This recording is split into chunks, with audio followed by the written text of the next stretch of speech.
Hello everyone, today we discuss about what is Signum function.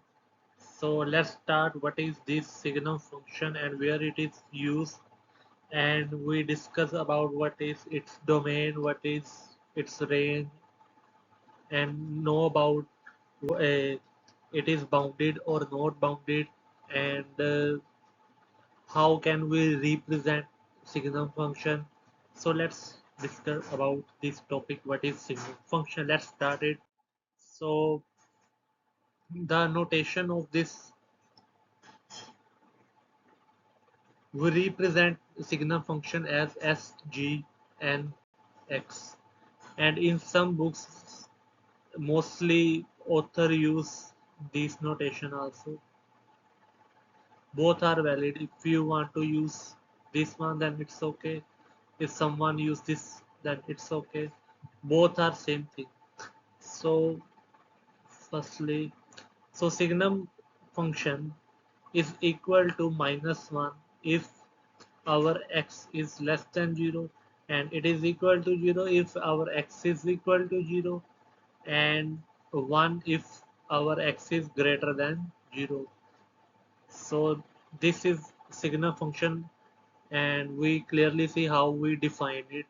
I again repeat this thing. Signum of function equal to -1 if our x is less than 0, and equal to 0 when our x is equal to 0, and 1 when our x is greater than 0. Okay, I give you example. For example, here we see some example. Okay, if I am talking about what is signum function of -7, so it's equal to -1 because our -7 is less than 0, so it is equal to -1. If someone asks to me, okay, now tell me what is signum of -8, 1, 2, 3, 4, so then I again say it is equal to -1 because this value is less than 0, so it's obviously -1. Okay, if I am talking about what is signum of 7, 3, 5, then my answer be 1 because this value is greater than 0. So it means positive. Greater than 0 means positive. So it's obviously it's equal to 1. And if signum of 0, then my answer is 0 because we know signum 0 is when our x is equal to 0.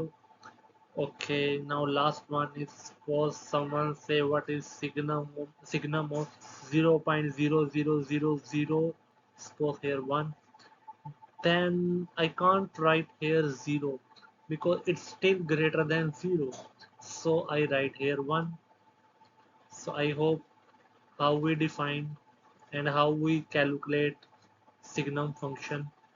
Here is -1 because our x is less than 0, and in this case our x is greater than 0, and here our x is equal to 0, and in the last case again x is greater than 0. So our values come accordingly. If our x is greater than 0, it gives us 1, 0, then again it gives us 0. If x is less than 0, it gives a value of -1. Okay, now we construct how now we see how we construct graph of signum function. Firstly, I write here x-axis and y-axis. I draw, and we I know here is 1 and here is -1 and here is 0 because we know signum function give only three values: -1, 0, 1, and 1 when x is less than 0, 0 when x is equal to 0, and 1 when x is greater than 0.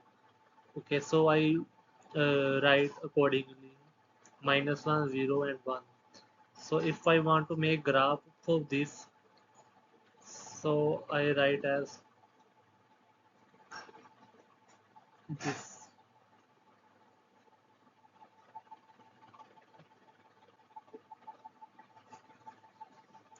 and at 0 I draw closed circle. I hope you know about these things. If you not know about these things, you can see my previous lectures about how to calculate domain and range. So if I observe this graph clearly, domain of the function is all x-axis. It means real whole R. And if I'm talking about what is the range of this function, range of function is only three things: -1, 0, and 1. It is my -1. -1, 0, and 1 is the range of function.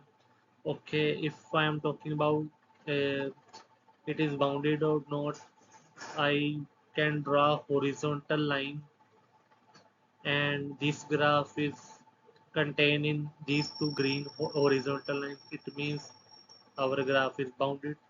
Yes, it is bounded. Yes, it is. It is bounded. So that's it. And one more thing I mention here.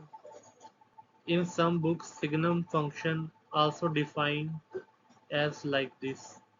Signum function can be written as, or you can mod x divided by x when x is not equal to 0, and 0 when x is equal to 0. Both meaning are same, because x not equal to 0 means either x is less than 0 or x is greater than 0. If x is less than 0, we know mode of x is -1 when x is less than 0, and minus x and divided by x give us -1. So I cancel out, so it appear as a -1 because x and x cancel out. So here this term can be obtained from this. Okay, next one is x is greater than 0. We know x is mod x is equal to x when x is greater than 0. So in this case here x only x positive x appear and divided by x, and it gives us 1 positive 1. So it also include in this small package. So meaning of mod x divided by x when x is not equal to 0, and 0 x is equal to 0, these two things mean same as a signum function. So I hope you understand my lecture. Thank you very much.